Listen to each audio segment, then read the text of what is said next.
maybe. I just sent it through email. Samantha, I'll I got it. to you, Samantha. She has it. She has it now. Oh, excellent. Okay, good. So first of all, I'd like to make a little bit of introduction because this is the first time that I actually meet you. And well, maybe you meet me or you'll be hearing of República Libre and Coordinadora Lésbica and Hombres Trans. I want to try to share with you with my really bad English, a little bit about us in Dominican Republic. And the first thing is that lesbians are not well visibilized in Dominican Republic in front of distributors, health providers, rights guarantees. If they don't understand, they don't recognize the existence of lesbians. They only recognize the existence of women in terms of public policy designs in general. It's like a very abstractical way of designing public policy for women and women with diversity. So in Dominican Republic, lesbians have been trying to organize, to raise awareness, to create a feeling of community, to be civilized, and to sensitize us and create spaces of information and exchange of best practices to improve the access to health care and justice services. So in that terms, emerged República Libre and Coordinadora Lésbica to make that work. República Libre makes the work in a more specific area, more linking into anti-especism and other more broader issues. And Coordinadora Lésbica is more focused on lesbian, bisexuals, queer lesbians, and trans male that are women that transition into males. So next slide, please.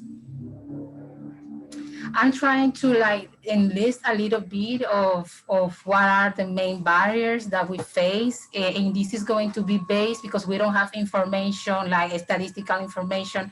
We base all our experience or our information on the experiences on the field work and the exchange of information and post and pre-test that we do after every educational event or workshop. And based on that, I'm going to share the information. Next slide. Next slide. Sorry, 2 minutes. Okay.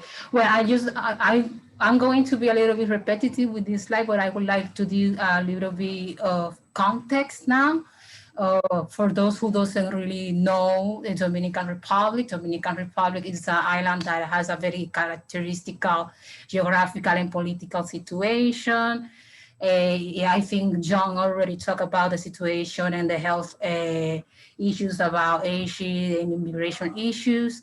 Dominican Republic has a very young population, and 49% of the population are young women. We still don't have any particular statistical information on how much LGBT we have. We have some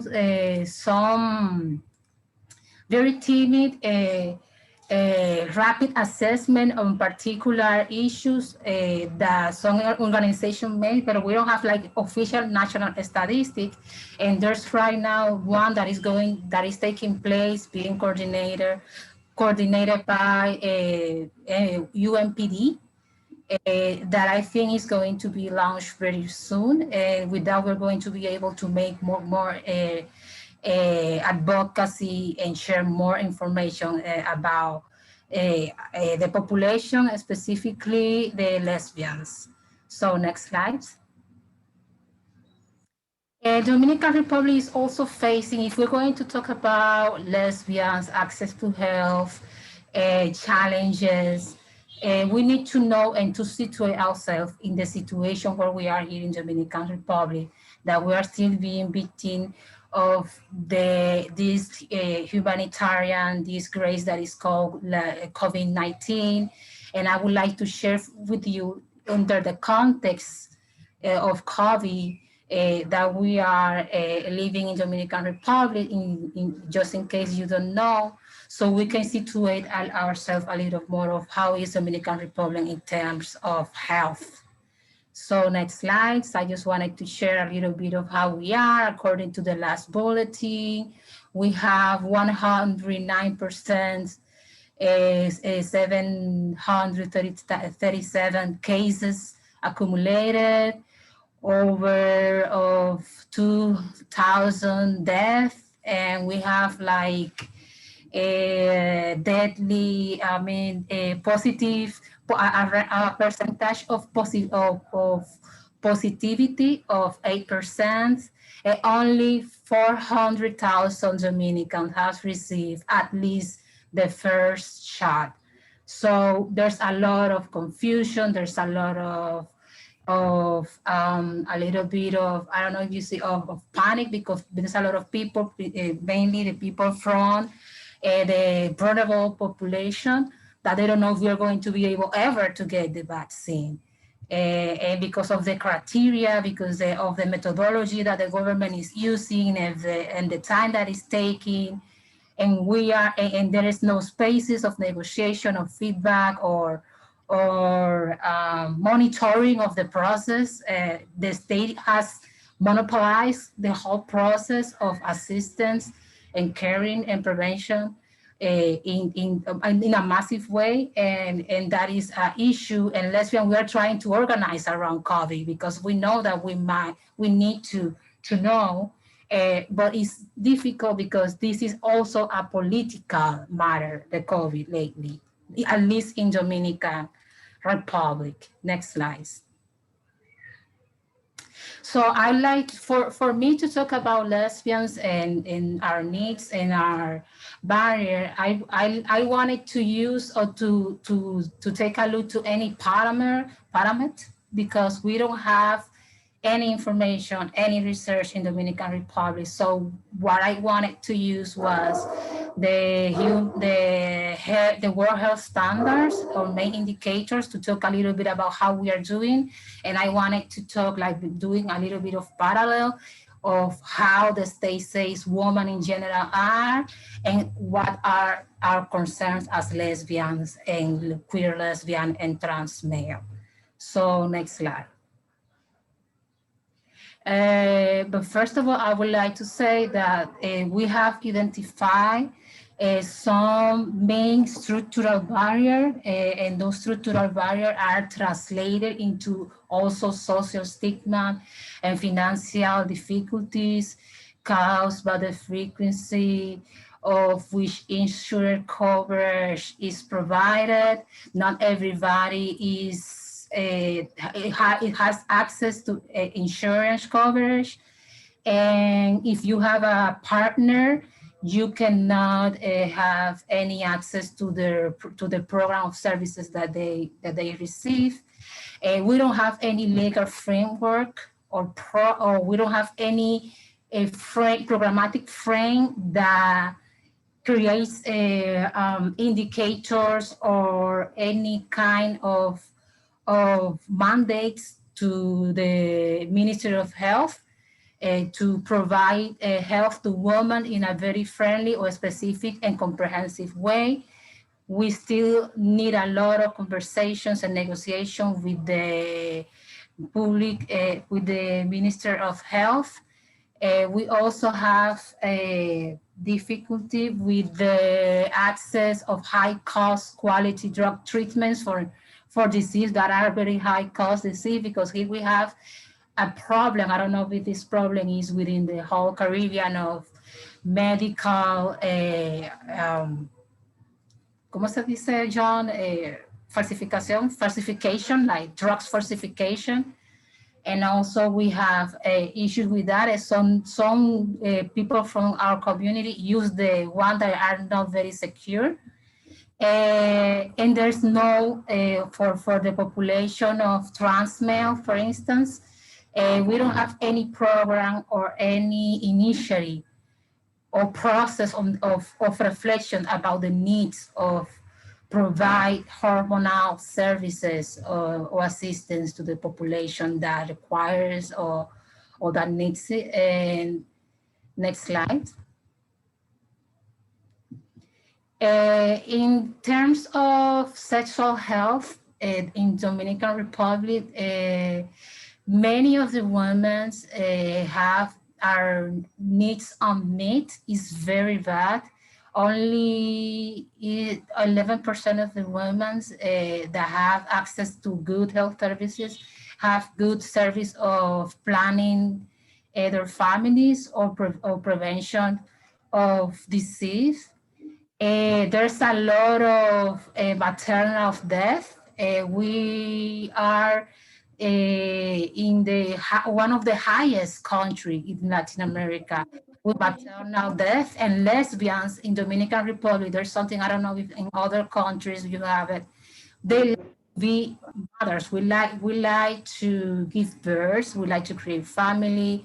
A lot of lesbians create project of family of having child. Most of them they carry their pregnancy without the right assistance, prenatal assistance, and that's also part of the cause of death. Also, we have the penalization of the abortion as well, and that is all another issue that impacts in a very particular manner lesbians and queer women, because we don't like only if we see it, like if you are a woman that has been raped, or you are a lesbian that has a pregnancy that you know that is going to make damage to your health, and you try to look for someone to help you in the clandestine market, because that's the only way you do it here.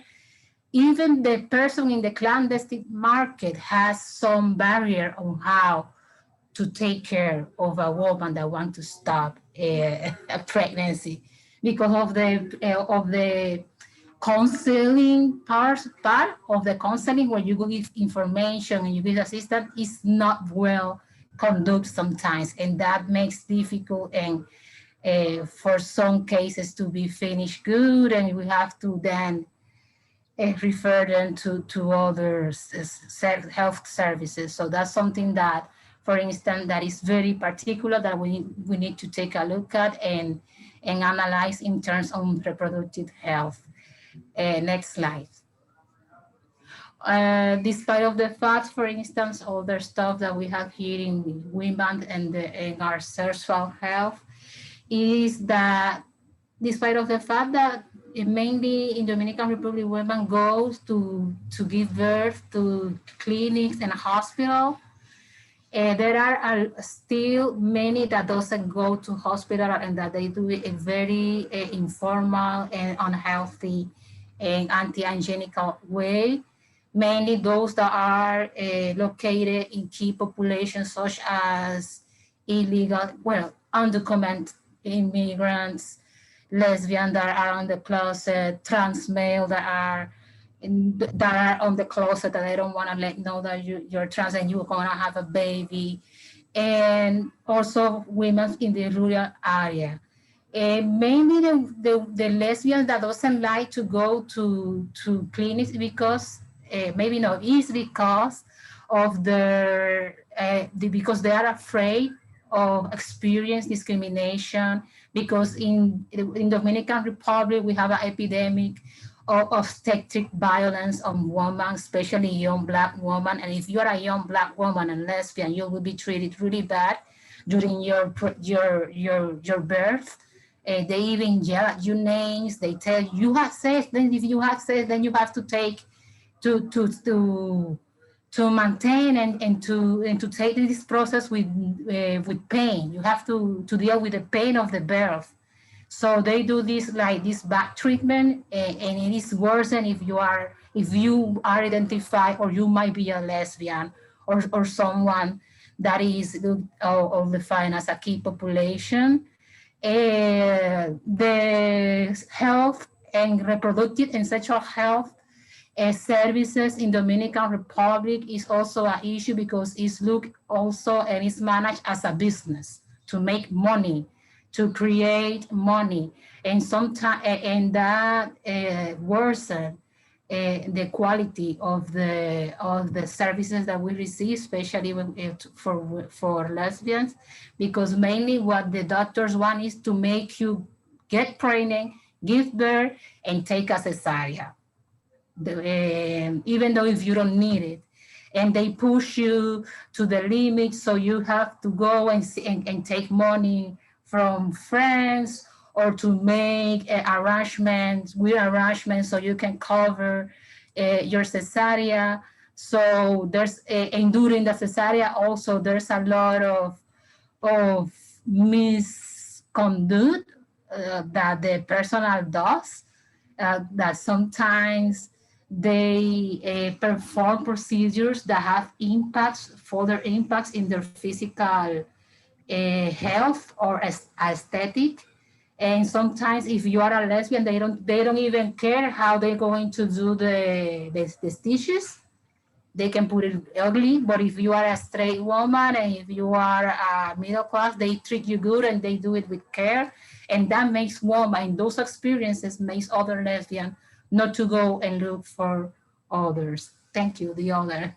So in terms of sexual and reproductive health and services situations, the main concern that we have figured during all our work and field work is that women's, lesbian, and trans men, we don't have STD services that are friendly, information about how to prevent and treat herpes, human papilloma, and chlamydia, that those are the main disease that we have found or that we have here that our partners ask information about and ask service about, and also breast cancer and urine cancer is another issue. We have a high rate of cancer, mammal cancer and uterine cancer in Dominican Republic, women, and many of those cancers are discovered in a very late stage when they are in level 3 or level 4. And also we have the problem of the domestic violence, also with the extended family and with your partner, that has to be characterized, because when you go to the health and the justice systems, they don't know how to approach it, to treat it, and to refer it to a good service. And we have also the situation of the feminicidios, the killing of women based on their gender, on the sex. And also we have the situation of the rape and the assassination of women based on their sexual orientation or gender identity, that we are fighting here in Dominican Republic to be characterized and to be measured, so we can demand for public policy. But we only have here the measure in Dominican Republic, the gender-based violence services only give service to the women that receive violence from a male and from a ex-boyfriend. But if it's within lesbian, or it is a lesbian that receives violence from a family, they don't treat it like that. They treat it like minior slaughters. I don't know how to dice riñas in English. So there's that makes lesbian not to go to the services, and they only look for self-care strategy as going to a friend, leaving home, living in the streets. So they go more vulnerable because they don't have a service that protects them from their family or partners. Also, we have the situation of sexual harassment of all service providers. If you go to a service provider on health or gender-based violence and they notice that you are not heterosexual, the way they treat you change the formality, and most of the time they start to trust you or treat you in a way that is they sexualize you, and they touch you in a way that is not good. And that's why many of the lesbians stop going to the doctor, mainly the gynecologist or even the cardiologist. It doesn't matter what kind of specialty it is, they always sexualize and go to touch you to places that you don't that is not required. And also they demand you to do tests on lab that are not needed. A lot of STDs, if you go for a pain in your teeth or your neck, they make you do a lot of stuff if they recognize that you are not heterosexual. So that makes lesbian not to wanting to go to services. Also, the situation of I don't know how to call this, the situation of impunity of the cases that has been known within the community of doctor that has been aggressor also is another barrier for lesbians because the system is not responding. And also, I'm almost finishing, as part of the barriers that we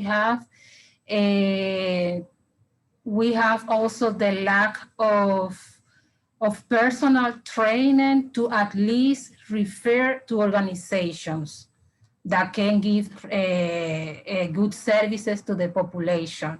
And that is something that we need to work on.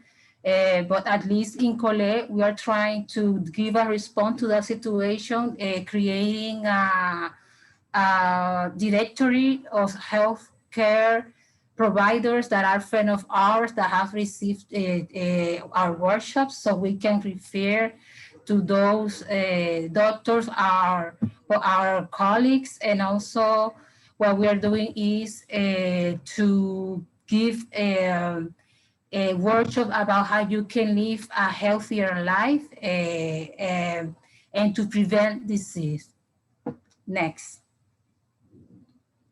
All other barrier and needs that we have in terms of health is about mental health, that mainly in lesbian, our mental health is affected mainly by the hostile context and environment that we grew up or that we work. And that has a very big impact that is traduced or it manifests in the use of substance, low self-esteem, addiction, depression, suicide. In the trans male population, we have this issue of the suicide and depression that is very big. Only in these two last year, almost 5 trans males that are very young has committed suicide.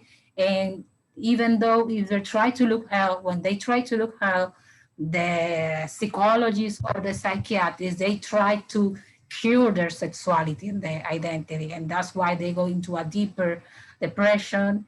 And most of those deep depression that end up in suicides are characterized because of the violence that comes mainly from the family, sister, mom, brother, and for the discrimination, and when that is linked or combined with a bad health provider that tries to cure their sexuality. In those contexts, we have seen that the solution that they found is to kill themselves. Also, we have a concern about the COVID situation, how public policy is going to take care of us, how are we going to access vaccine, and also how are we going to be more visible in the field of research of STDs, infection, and other health issues. Because in Dominican Republic, for instance, we don't even know how many lesbians have HIV, or bisexuals, or trans men, and we need to know that. And we don't know how many of us have cancer, and many other issues that health issues that we know that some of our companions have identified. Invisibility, okay. Is that to me? That's what you're writing? Okay. And mainly that, the invisibility and the isolation and the lack of characterization of what a lesbian is or what bisexual and trans male is and how our sexuality is the main barrier in the health system. I must say as a conclusion, we need to educate our states and our ministries on what is a lesbian, how a lesbian has sex, how lesbian has unsafe sex, what lesbians need, what kind of prevention program we need, because they don't understand lesbians. And we start that conversation with the Ministry of the Women here. So those are one of the main issues that we talked with the Ministry of Women to see if we can mainstream lesbians' perspective in gender policy. So I hope you could understand my bad English, and